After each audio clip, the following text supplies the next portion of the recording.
So today we are privileged to have with us one of our distinguished alumni, Mr. Himanshu Gaikwad from the batch of 2023. So thank you for joining the session. Mr. Gaikwad has graduated from SVNIT Surat and is currently serving as an officer at HPCL. During his undergraduate years, he served as the president of CHES SVNIT for the session of 2022-2023 and held various leadership positions, including the social media head. So, so can you give us briefly introduce yourself?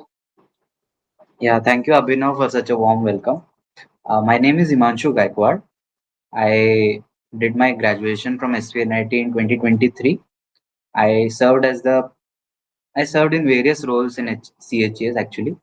I started my journey with CHES as a social media committee member, followed by a PR cell member also as a founding committee member, and then I transitioned to social media head, followed by president for my final year during the final.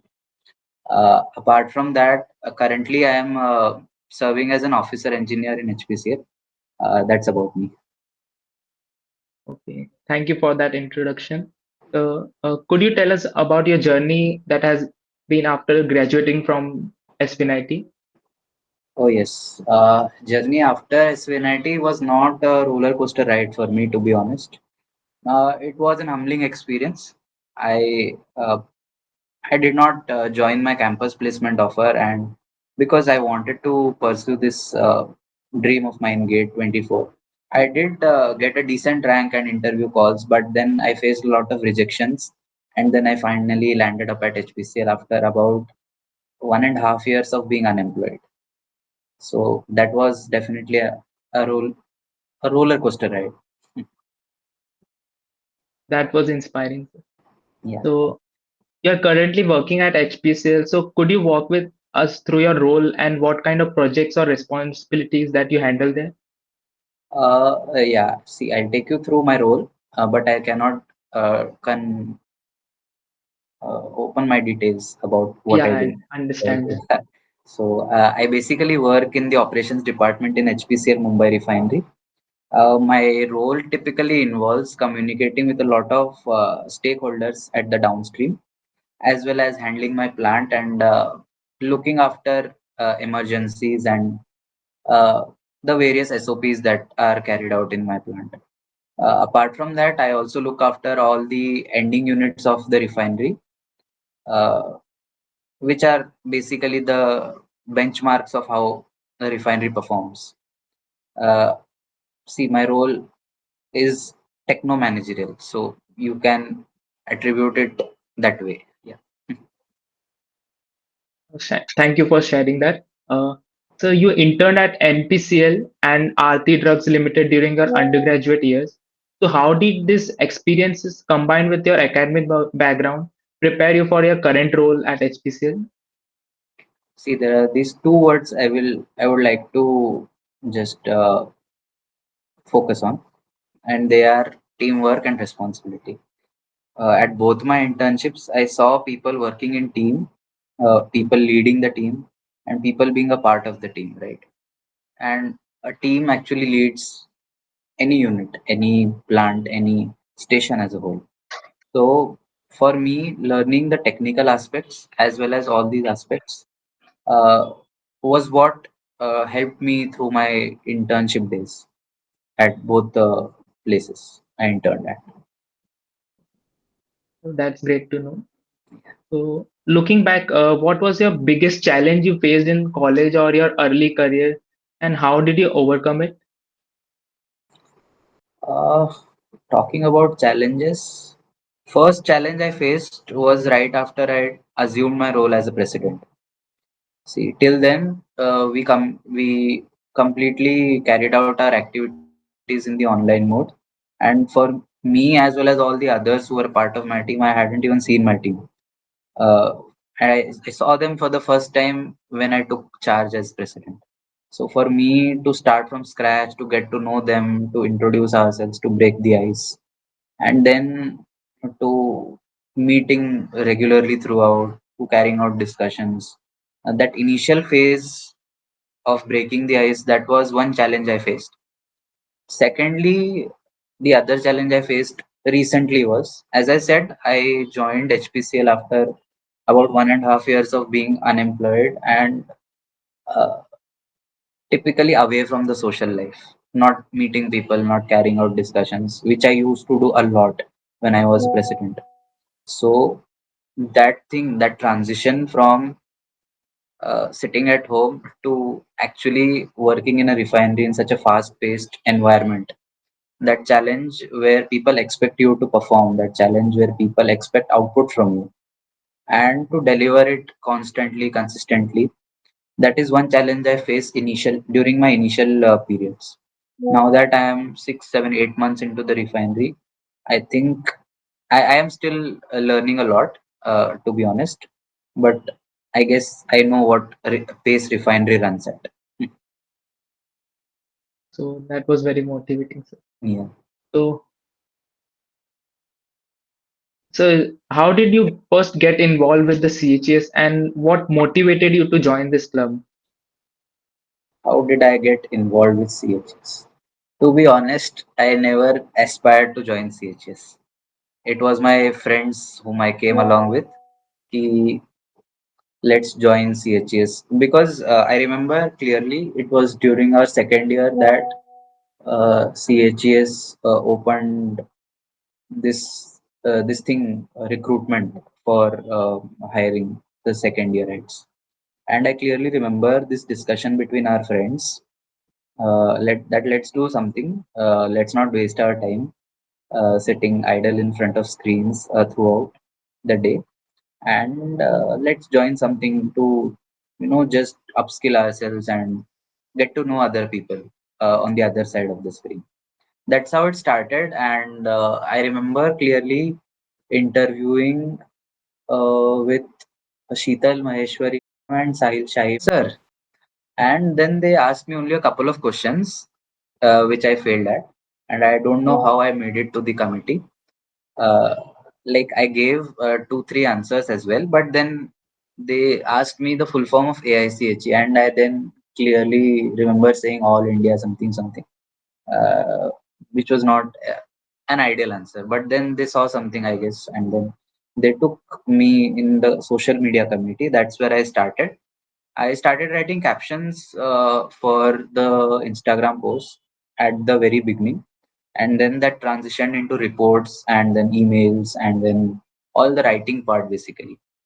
And at that time, our then advisor, student advisor, Mr. Swapnil Bhavsar, I guess he was on this series as well, Mr. Swapnil, right?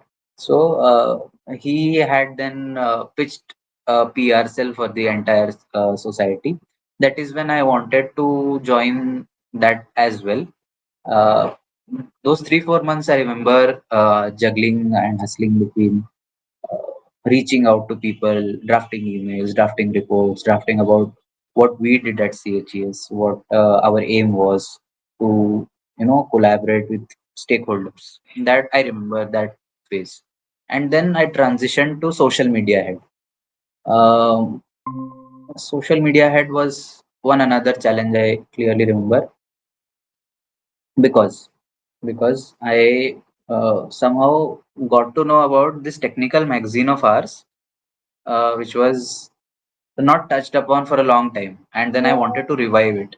But then I also wanted to add my own touch to it and to convince so many people to give their columns in that, and then to design it, and then to make my juniors work, and then to, sum up this thing that actually was a challenge in the first place. Uh, from then, I remember uh, giving people the freedom to, just go about their jobs, to manage their own timelines, giving them the accountability, the freedom, as I say, and then that transition to president, the role I enjoyed the most. Not because I was at the helm, but because I always loved seeing people grow. Like when they initially joined the second year, right? Just like you guys. they are a very raw product, a raw from their journey from raw to a finished, not a finished, I would say, but somewhat semi-finished. That actually gave me a lot of joy from the time they started communicating with a lot of stakeholders within the campus for publicity, for any other sort of thing. To the time they finish their second year, they have improved a lot, and that gave me a lot of joy. Not only second yearites, but third yearites as well, who headed the specific committees, managerial हो गया, social media हो गया, everything. So seeing people grow gave me a lot of joy. Seeing the strength, the unity, the teamwork, that gave me a lot of joy. That's about, I think, the first part of the question. Can you please repeat the second part? I guess I missed that. Second part of the question. Yes, sir. What motivated you to join the club? What motivated me? Okay. What motivated me was one of my seniors actually. He was in the technical team, and I always wanted to, go about exploring the technical aspects of chemical engineering. But then, as I joined, I had actually given the interview only to be screened for the technical committee. But then I don't know how I landed up in social media, and then my CHS journey unfolded in a very different direction than what I had expected it to be. So that one senior, Mr. Jinesh Rampuria, whom I used to play badminton with, and whom I share a very good relation with even now. He was the one guy who inspired me to join CHS. That was very insightful, sir. Yeah. So, what impact did being a part of CHS have you on personally as well as professionally? And what skills or lessons did you gain from your involvement in the student chapter activities? Okay. Okay. That's a very good question actually. It helped me actually remain calm in the middle of chaos. As I say this, I can actually uh, recollect all the memories of uh, being the president of CHS. I say this because, uh, see, there are a lot of things happening when you are in your final year. You are also the president. You are also supposed to study. You are also supposed to, uh, you know, go for those campus placement interviews, prepare for those placement interviews, revise your basics, revise your interview skills, basically. And then at the same time, you're also leading a club, you're also looking after people, you're also looking after events, you're also looking after permissions, finances, every sort of thing. And then you're in the middle of chaos when you face rejections, when you face, don't get that interview call to your dream company. And there are a lot of things happening around you in the final year. You also have a project you are looking forward to. uh, in all that thing, in all those things, uh, when you have a good team to fall back on, which I had during my time as a president, it makes your job easier. I can rely on my team and stuff. Uh, I think that was the reason which helped me remain calm during all those chaotic events that were unfolded during my final year. Secondly, I realized this thing that from my time at CHS, right? I realized this thing that there is no one shoe size fits all approach. There is no one shoe size fits all approach. Like if I'm talking to you, I will first get to know you, how you function, what triggers you, what excites you, what motivates you. And then if I want to get a job done from you, I would first try out ways to actually see what makes you work, what you are comfortable in. So I guess I discovered that aspect while I was a president in CHS, like how to make people work for the cause, for the purpose of a team group, teamwork rather. So both these things I believe are my takeaways from CHS, uh, uh, which I implement in my professional life as well, because I lead a team of almost, I don't recollect, I'm not able to recollect the number right now, but I had a lot of units here during my shift. So I basically work in a shift in refinery. I had a lot of units here. I have to communicate a lot with people, which is what I carried forward from CHS to my professional journey. That is my Thank you for sharing. yeah. So, so for students confused between core placements, higher studies, or non-core opportunities, what framework would you suggest for making these crucial decisions on your experience? Okay. See, I saw a lot of my juniors, a lot of my seniors, even my batchmates go through that, and you guys will also go through that. From my experience, I would suggest try a lot of new things while you are in your first and second year. That is the time when you don't have pressure to actually look forward to what you want to do in life. You can try a lot of courses. You can try photography, you can try music, you can try web development, you can try coding, you can try going into core, you can try learning simulation softwares. You can see what excites you.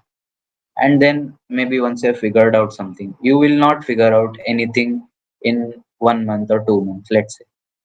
You have to give it some time for it to unfold, for it to actually create that interest for you.